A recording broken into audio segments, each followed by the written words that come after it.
Fala galera, Beleza, aqui é o beleza. Lucas do canal Por Trás da Bola. Estamos aqui hoje com o preparador de goleiros Valdir Bardi. Ele que trabalha no Sukhothai Futebol Clube, time da Tailândia, e tem uma vasta experiência no futebol tailandês, no futebol sul-coreano, também já trabalhou nos Estados Unidos. E a gente vai conhecer um pouco aí da história do Valdir e também falar um pouco sobre a função de preparador de goleiros. Primeiramente, gostaria de agradecer a sua presença, Valdir, e já saber também um pouco sobre como você iniciou sua carreira e as suas motivações para escolher a função de preparador de goleiros. Fala, Lucas, muito obrigado. Bom, a minha história no futebol, cara, ela é assim, ó. Eu comecei goleiro, né, desde criança, tentei ser atleta profissional. Comecei na minha cidade, Jundiaí, no bairro do Caxambu, tentando jogar na escolinha do meu bairro. Depois comecei a fazer testes, a minha mãe me levava a fazer testes em clubes, né? E consegui jogar os campeonatos paulistas, campeonato categoria infantil, juvenil, juniores. Quando chegou ali na fase de afunilamento, vamos dizer assim, para ser profissional, até por não ter uma boa estatura, né? Posso usar essa estatura como desculpa e dizer que também eu não era tão bom goleiro assim.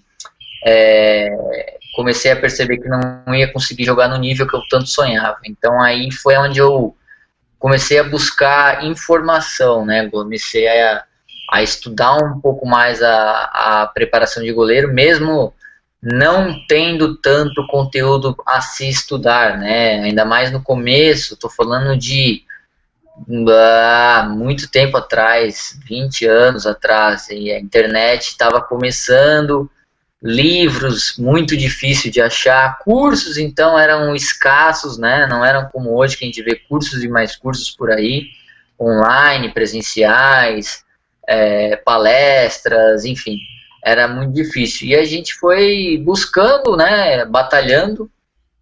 E aí, quando eu percebi que não ia conseguir mais chegar no nível, como eu comentei com você no começo, decidi parar.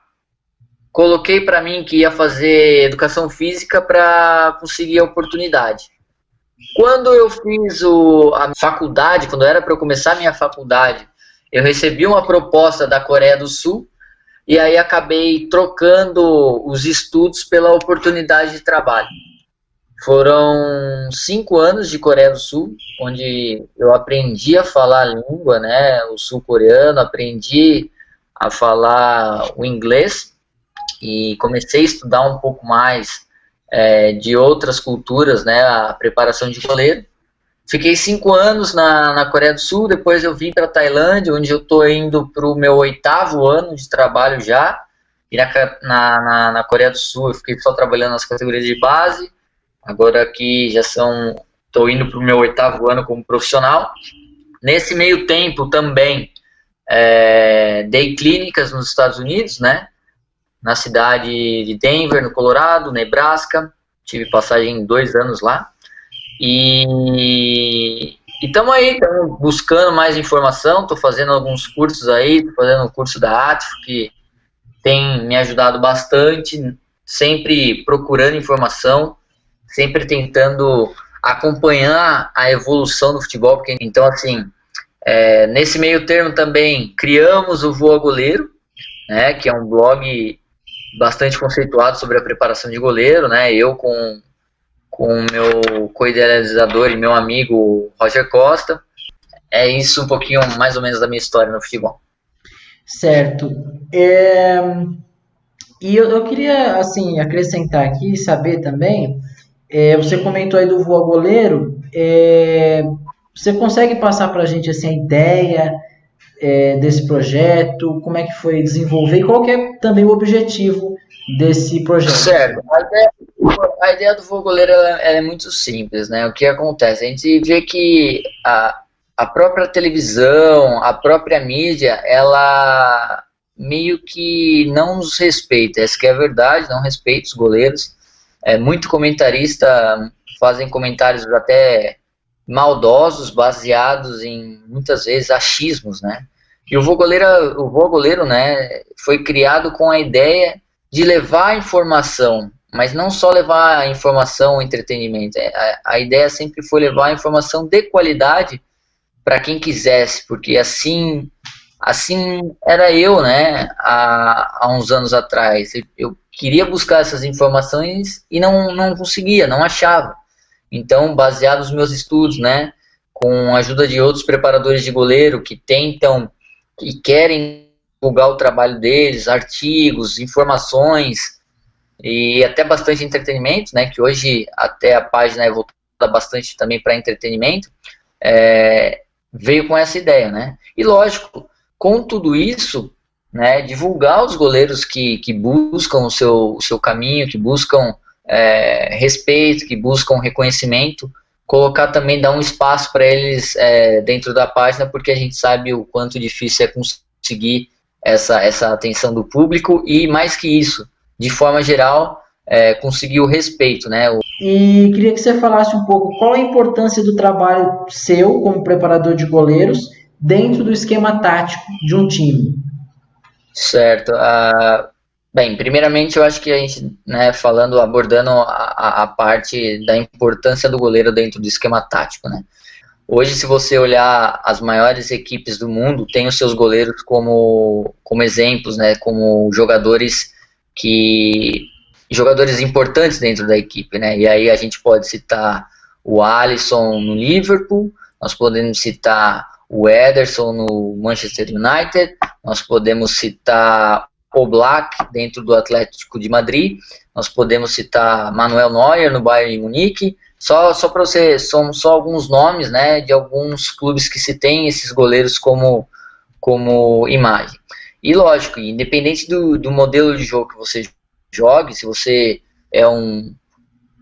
joga um estilo de jogo mais pragmático ou um estilo de jogo mais atualizado, que é posse de bola e você quer o goleiro jogando, enfim, independente de que futebol você jogue, né, que ideia você tenha do jogo, você tem que entender que o seu goleiro, baseado naquilo que é a ideia de jogo, é muito importante, né? A gente costuma dizer que hoje o goleiro é um dos jogadores mais completos quando se diz qualidades, né, em números de qualidades. Antigamente o goleiro só defendia.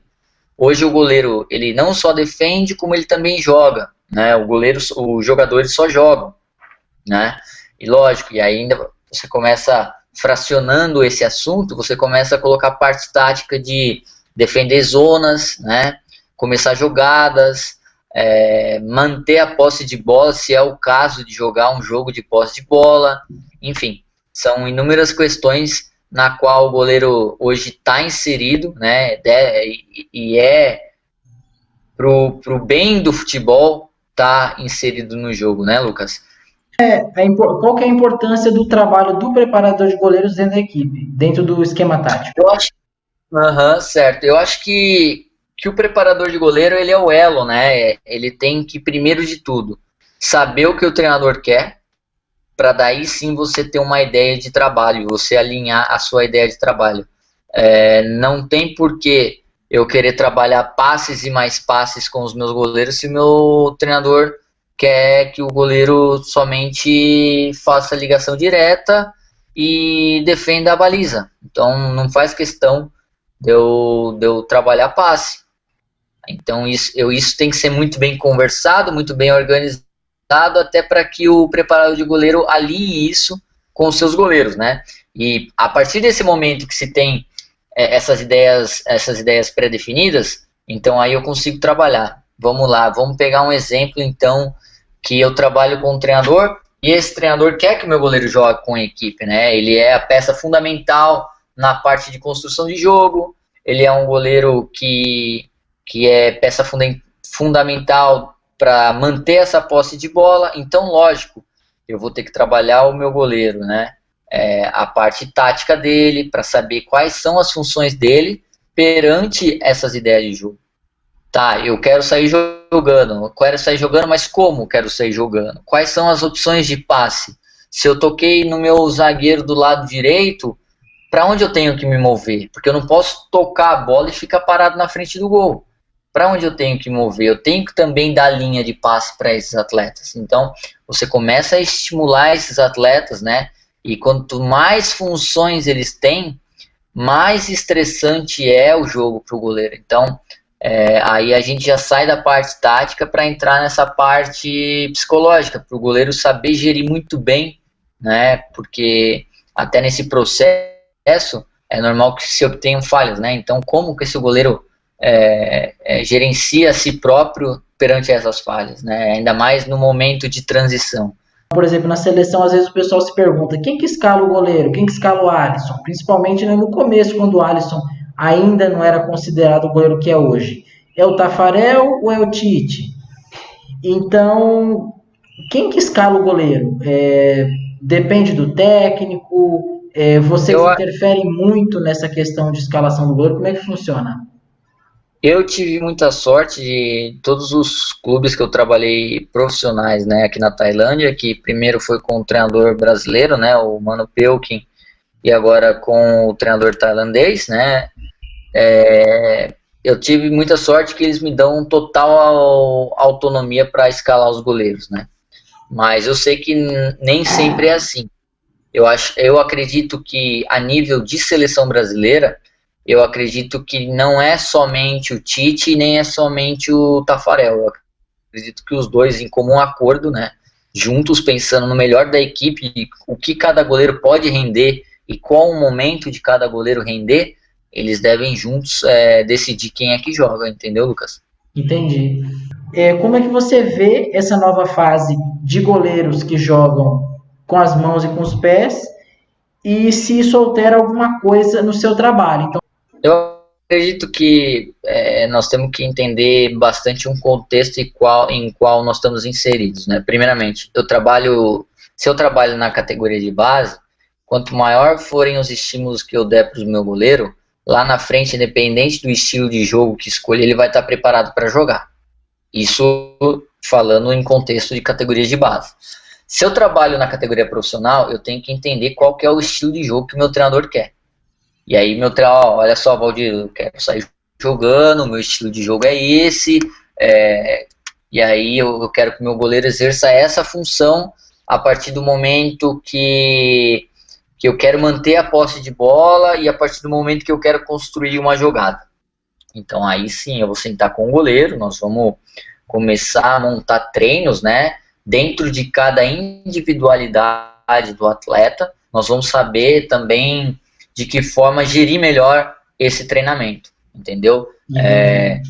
Por que eu digo isso? Porque cada goleiro tem um jeito, trabalhar de um jeito, aquela história, né? Cada cabeça uma sentença. Então, assim, de repente o meu goleiro titular, ele tem um bom controle, mas não tem um bom passe. Talvez o meu goleiro reserva, ele tem um bom passe, mas, sabe? Então, cada um tem uma coisa. Então, dentro do seu treinamento, você tem que pegar um pouquinho do que cada um tem que melhorar e colocar dentro do seu treino. Ser bastante crítico, né?